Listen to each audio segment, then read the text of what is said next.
Today we are going to focus on short stories. Short stories is the latest genre in English literature, and it is very interesting. A short story can be defined as a fiction based on a single possible incident. Short story is based on a single incident, and probably it is possible, and you find a very few characters in a short story, very few main characters. So when you think of a short story, it is different from other type of stories.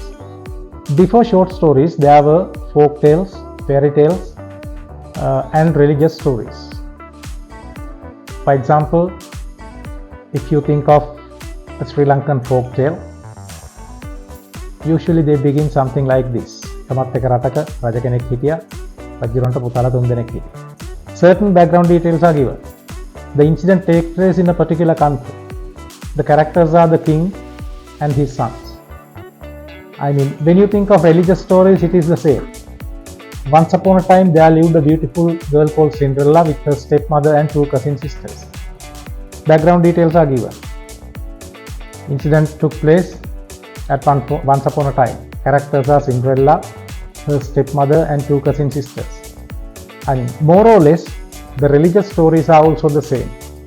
They start giving background details. If you think of Buddhist Jataka stories, they begin something like this, not exactly but something like this.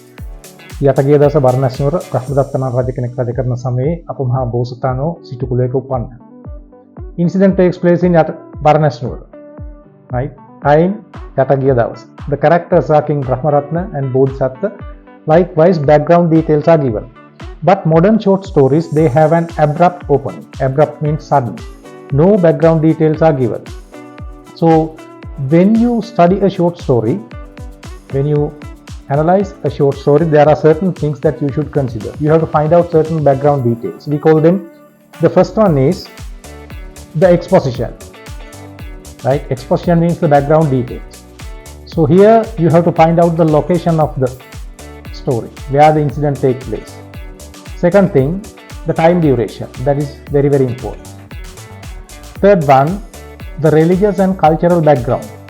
Right? The religious and cultural background of that particular story. Then the characters.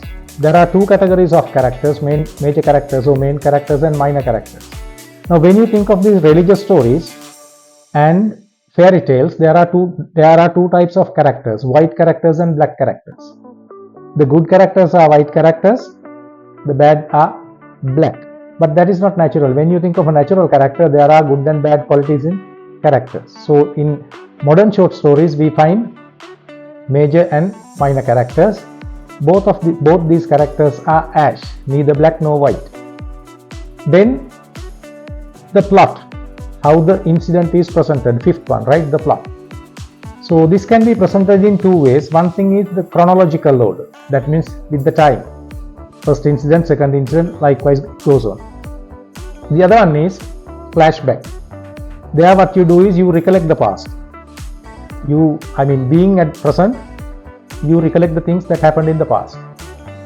The sixth one is the point of view, how the story is presented. There are two ways. First one, first person narration, in which a character tells the story. Second one, third person narration, an outsider, not a character, tells us the story.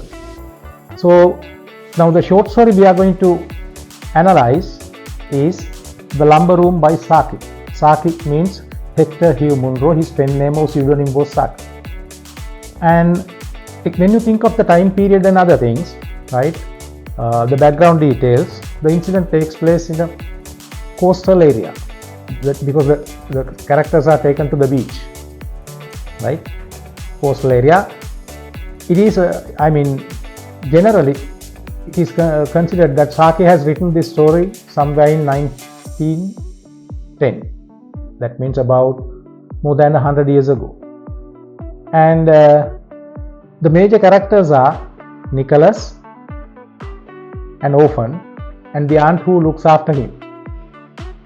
The story is presented in third person narration, which is very important because the writer highlights a conflict between Nicholas and the aunt. So if it had been in the first person narration, the we would be impartial. But here we find we would be partial. But here we find, as it is third person narration, we find an impartial. If you think of the plot, it is a flashback. The incident is over. The writer or the narrator tells us the story. So before thinking of the themes or the messages and other things, I'll just give you a summary of the story. You can find the story and read it. Because Saki is a great short story writer. His other shorts, there are so many stories, but most of them you find a common theme. So when you think of this particular story, the lumber room, Nicholas, a small child, small boy, is an orphan. With him lives his brother. The aunt is taking care of them, and they have cousins. The aunt is the person who takes care of them. So one morning, I'm just giving you a summary of the story. One morning, Nicholas refused his breakfast. He says, I can't eat this. There's a frog inside there. So the older, wiser, better people, that's how they are introduced. The older generation, everybody considered the adults are wise, better, and they know everything. They say there cannot possibly be a frog in your breakfast. Then Nicholas starts describing the frog, its color, special features of the body, and this and that. But the dramatic part of that was there was a frog.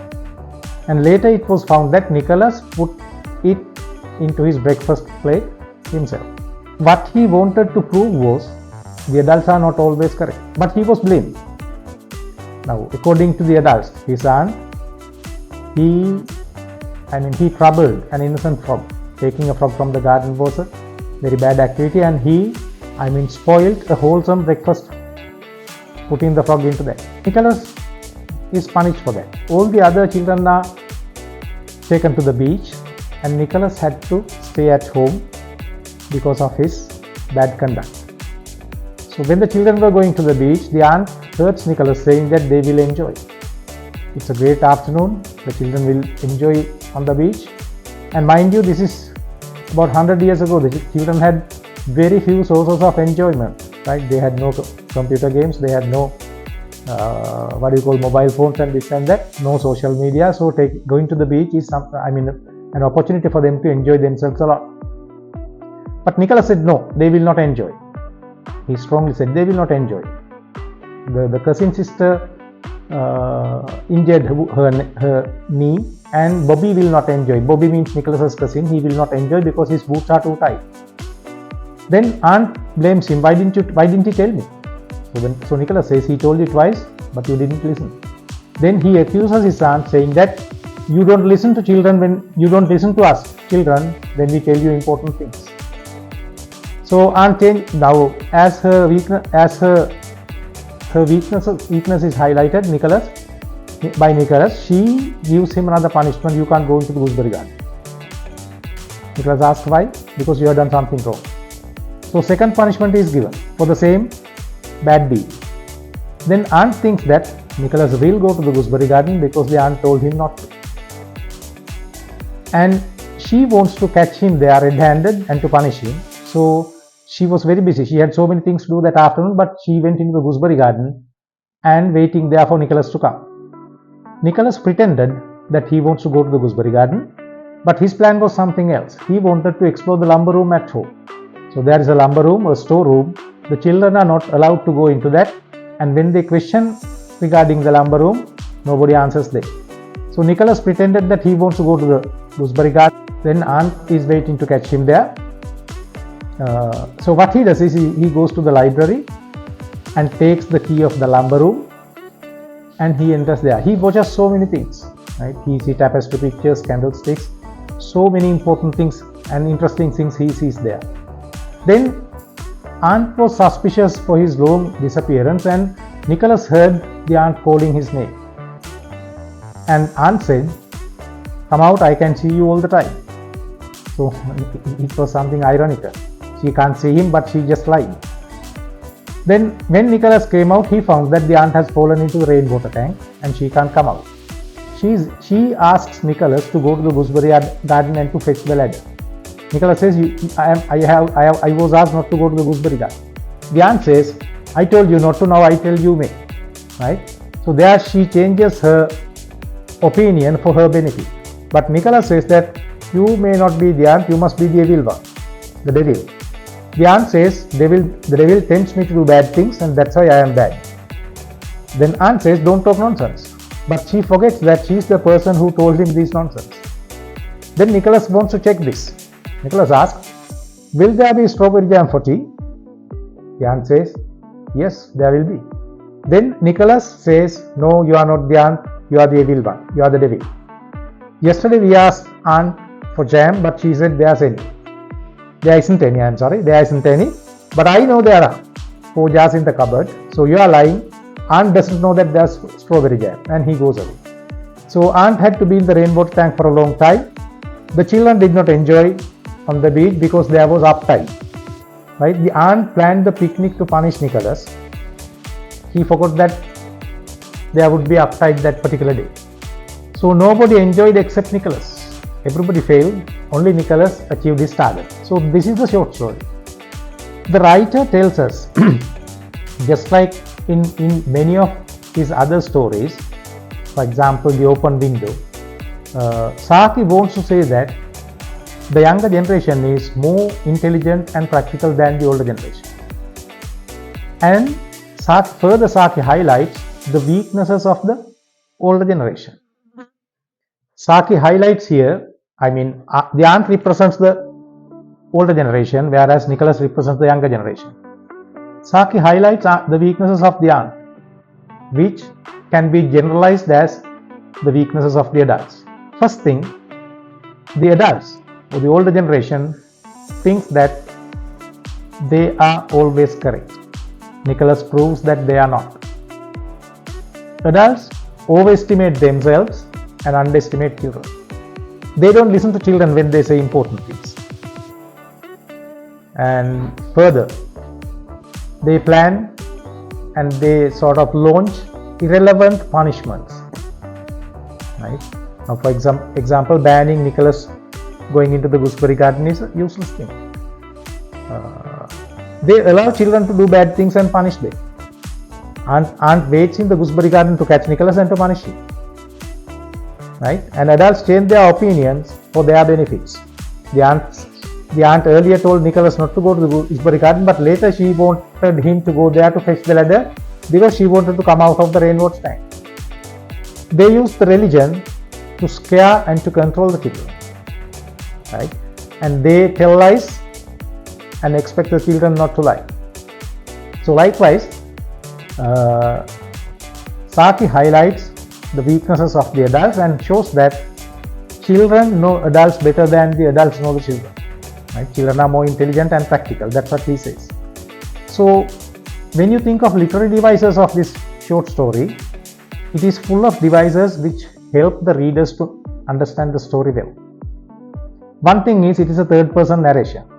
The view is impartial. It highlights the weaknesses of the aunt as well as Nicholas's. He is a very small child who cannot understand everything. He has used 2 symbols representing the 2 generations. The aunt represents the older generation, Nicholas the younger generation. You find dramatic presentation in the story. There are dialogues between Nicholas and the aunt. There are dialogues, and it is very, very interesting and alive, make the story alive. You find irony here. Even we think that there cannot be a frog in a breakfast bowl, but there was a frog. You find suspense here. The readers are curious. What will happen next? Will Nicholas explore the gooseberry garden? Will the aunt catch him in the gooseberry garden? And it motivates the readers. Right? Another important feature is, humor. Right? There are certain humorous things. For example, the aunt falling into the rainwater tank is very humorous. Sarcasm, the aunt is mocked at. Her weaknesses are highlighted and she is mocked at, and that is to highlight the theme. And while reading, we create mental pictures, visual imagery, which helps us to understand the story better. So, using these literary devices in a very, very effective way, using a possible incident, Saki conveys a very, very important message through the short story. It is humorous, but it conveys a serious message, especially to the adults. So So it's a satirical story. There is satire in this. We can, as adults, we can correct a lot of our mistakes if we analyze them and think of them in a deep way.